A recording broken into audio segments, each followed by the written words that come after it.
Hello students, welcome you all to my channel पढ़ लो। और आज हम चैप्टर नंबर 3 के एमसीक्यू क्वेश्चंस करने वाले हैं।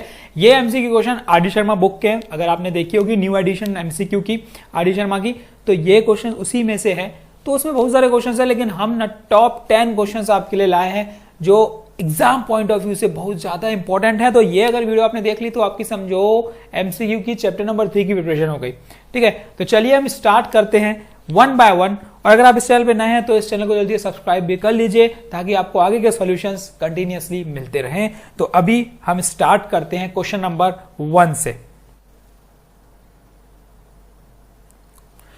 The value of k for which the system of equation kx minus y equal to 0 and 6x minus 2y equal to 3 has a unique solution। और 4 ऑप्शन हमारे पास गिवन है।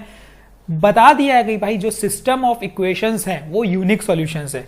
और unique solution की condition क्या होती है ये हमें पता होना चाहिए। तो हम यूनिक सॉल्यूशन की अगर कंडीशन की बात करेंगे तो वो होती क्या है, a1 by a2 not equals to b1 by b2। बस दैट सॉल्व। ये कंडीशन आपको दिमाग में रखनी है अगर ये सॉल्यूशन बनाना है तो, ये क्वेश्चन अगर आपको सॉल्व करना है तो अब a1 क्या दिख रहा है मुझे k, ठीक है, b1 क्या दिख रहा है मुझे -1 और c1 क्या दिख रहा है मुझे 2। वैसे ही अगर मैं a2 की बात करूंगा तो a2 क्या दिख रहा है मुझे 6, ठीक है, b2 की बात करेंगे तो -2 और c2 की बात करेंगे तो 3। बस कंडीशन में पुट कर दो यार। क्या है condition, k divided by 6 is not equals to -1 divide by -2। तो k नॉट इक्वल्स टू ये हो जाएगा मेरा -6 डिवाइड बाय -2। 2 1 टाइम 2 3 टाइम, तो आंसर क्या आया k नॉट इक्वल्स टू 3। तो यही हमारा आंसर है बच्चों। ठीक है, तो ऑप्शन क्या है, B is a correct answer. तो इसी के साथ हम बढ़ते हैं नेक्स्ट क्वेश्चन की तरफ। The value of k for which the system of equation has infinite number of solution. देखो अब उसमें यूनिक की बात थी, अब इसमें इनफाइनाइट की बात थी। इनफाइनाइट मतलब होता है बहुत सारे। अब बहुत सारे सॉल्यूशंस कब होंगे, जब एक लाइन ऊपर एक लाइन ऊपर होगी, एक लाइन के ऊपर एक लाइन होगी तो हम क्या बोलेंगे कि ये कोइंसिडेंट लाइन है। और कोइंसिडेंट का मतलब इनफाइनाइट सॉल्यूशन। तो जब सब चीज बराबर, तो मैंने कंडीशन क्या बताई आपको, a1 by a2 equals to b1 by b2 equals to c1 by c2। ठीक है, यही कंडीशन होती है इनफाइनाइट मैनी सॉल्यूशन की। तो वैल्यू पुट कर दो। वैल्यू क्या पुट करोगे, 2 divide by 4 equals to 3 divide by k equals to 5 divide by 10। अब कोई भी ले लो यार, इन दोनों को ले लो चाहे इन दोनों को ले लो, एक ही बात है, आंसर सेम आने वाला है। तो 2 by 4 is equals to 3 by k। तो ये बन जाएगा मेरा 2k इक्वल्स टू 12 और k की वैल्यू आ जाएगी 6। ठीक है, 12 डिवाइड बाय 2 क्या होता है, 6 होता है। तो C is the correct answer of this question. तो इसी के साथ हम बढ़ते हैं नेक्स्ट क्वेश्चन की तरफ। The value of k for which the system of equation has no solution. अब देखो नो सॉल्यूशन की कंडीशन क्या होती है, a1 by a2 is equals to b1 by b2 is not equals to c1 by c2, है ना। ये condition होती है नो सॉल्यूशन की। तो इसी के बेस पे क्वेश्चन आने वाला है, मैं बता देता हूं आपको। इन तीनों में से एक कंडीशन आएगी आपके लिए। तो ये 1 divide by 5 is equals to 2 divide by k is not equals to -3 divide by 7। तो एक काम कर लो, इन दोनों को साथ में ले लेते हैं। 1 by 5 equals to 2 by k। तो k की वैल्यू आ जाएगी यहां से 2 into 5 डेट इज 10। ठीक है, तो यही मेरा आंसर। तो D is a correct answer of this question. तो अब हम बढ़ते हैं इसी के अगले क्वेश्चन की तरफ। If a pair of linear equation 2 variable is consistent then the lines represented by 2 equation. देखो कंसिस्टेंट कब होता है, कंसिस्टेंट का मतलब होता है सॉल्यूशंस एग्जिस्ट करते हैं। ठीक है, कंसिस्टेंट का मतलब ये होता है कि सॉल्यूशंस एग्जिस्ट करते हैं। और सॉल्यूशंस एग्जिस्ट कब करेंगे, एक कंडीशन में यूनिक में और एक कंडीशन में कोइंसिडेंट में। ठीक है, और यूनिक का मतलब क्या होता है, इंटरसेक्टिंग लाइन। कोइंसिडेंट मतलब एक लाइन के ऊपर एक लाइन। तो इंटरसेक्टिंग और कोइंसिडेंट के केस में सॉल्यूशंस पॉसिबल रहेंगे। तो B is the correct answer. ठीक है, तो बढ़ते हैं हम लोग नेक्स्ट क्वेश्चन की तरफ। x equal to a y equal to b the solution. कभी भी कोई भी वैल्यू अगर सॉल्यूशन है तो उसमें सेटिस्फाई करेगी। तो x की जगह क्या पुट कर दो a, y की जगह क्या पुट कर दो b। ठीक है, तो चलिए हम पुट कर देते हैं। x की जगह जैसी a पुट करेंगे तो ये a minus b equal to 2, ये इक्वेशन 1 बन जाएगी। और इसमें पुट करेंगे तो a plus b equals to 4, ये इक्वेशन नंबर 2 बन जाएगी।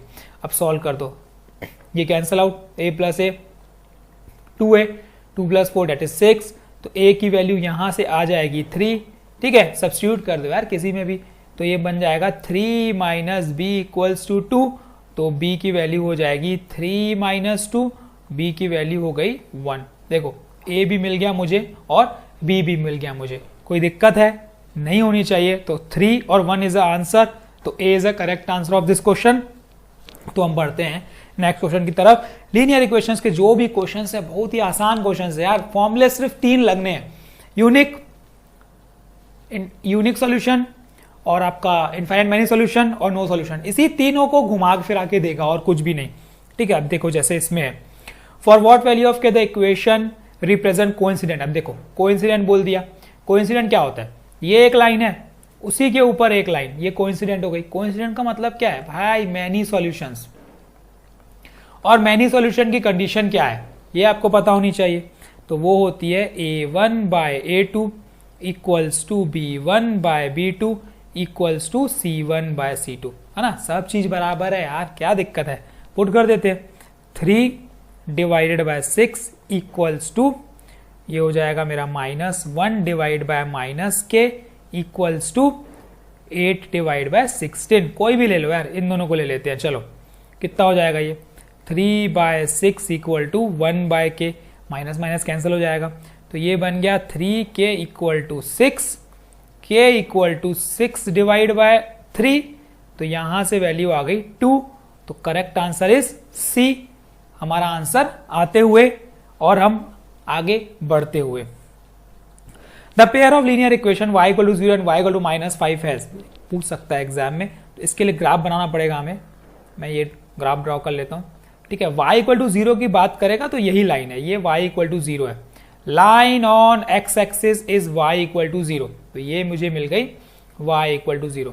अब y इक्वल टू -5 सपोज यहां पे कहीं होगी, ठीक है, ये लाइन हो गई एक लाइन हो गई, ये y इक्वल टू -5 यहां से कहीं से क्रॉस होगी, तो अगर मैं नोटिस करूंगा इन दोनों लाइन को, ठीक है, तो ये दोनों लाइन आपस में रहेंगी क्या, पैरेलल, ठीक है, क्योंकि ये आगे चल के कहीं भी मीट नहीं करेंगी, दोनों लाइन ये ऐसी है, ये आपस में कहीं मीट नहीं करेंगी, वो हमेशा चलती रहेंगी, तो जब पैरेलल है तो इसका मतलब मीट ही नहीं कर रही है, तो जब मीट ही नहीं कर रही है, इंटरसेक्ट ही नहीं कर रही है, तो इसका मतलब सॉल्यूशंस पॉसिबल नहीं है, क्योंकि सॉल्यूशंस तभी पॉसिबल होते हैं जब दो लाइन ऐसे आपस में कट करती है, तो सॉल्यूशंस पॉसिबल नहीं रहेंगे। पैरेलल की बात हुई तो इसका मतलब no solutions,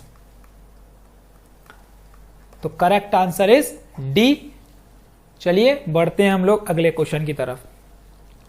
the area of triangle form by the line y equal to x, अच्छा इसके लिए हमको ना एक डायग्राम बनाना पड़ेगा, ठीक, रफली हम डायग्राम बना लेते हैं। y इक्वल टू एक्स जो रहती है ना, वो लाइन ये ओरिजिन से पास होती है, ये ओरिजिन से पास होते हुए जाएगी, ये y इक्वल टू एक्स की लाइन है, ठीक है, x इक्वल टू वाई की लाइन भी यही हुई, y इक्वल टू एक्स की लाइन भी यही हुई, और y इक्वल टू 4 की हम बात करेंगे अगर, तो ये सपोज यहां पे ये y इक्वल टू 4 कहीं पे रहेगा, तो अब ये ट्रायंगल मुझे दिख रहा है ना, अब इसी ट्रायंगल का यहाँ पे y क्या है 4 है, ठीक है, इसी ट्रायंगल का मुझे क्या निकालना है, इसी ट्रायंगल का मुझे एरिया निकालना है, और एरिया ऑफ ट्रायंगल का फॉर्मूला होता क्या है, area of triangle half into base into height, यही होता है ना, तो यहां से यहां तक की बात करना है, ये हो गई मेरी हाइट, और यहां से यहां तक की बात करेगा तो बेस, तो ये 4 है, और यहां से यहां तक की बात करेंगे अगर y 4 है तो यहाँ पे x भी क्या होगा 4 होगा, तो ये बन जाएगी 1/2 इंटू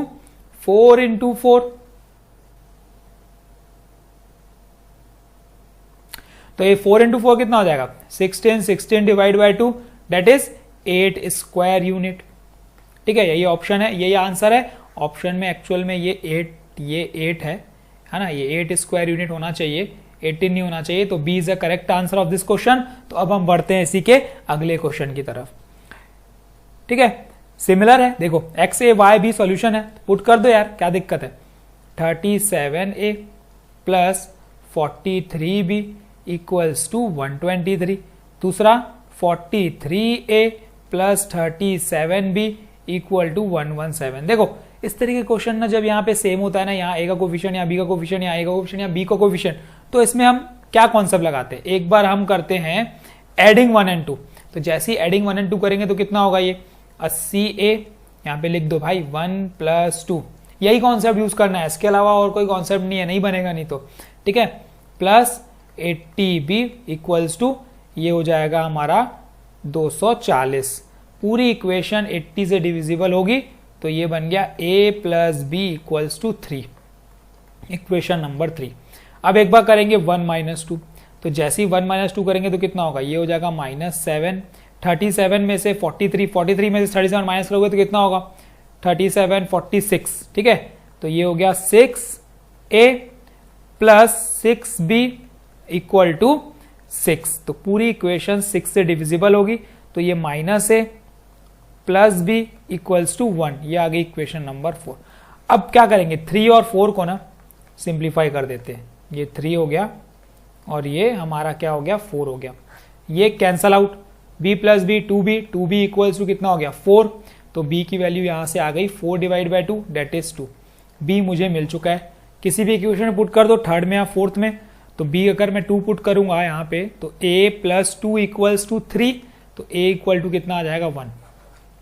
a और b मुझे मिल चुका है, तो मुझे फाइंड क्या करना है, a³ + b³ क्या है यार, ये 1 का क्यूब प्लस 2 का क्यूब, तो मतलब 1 + 8 that is 9 is a correct answer.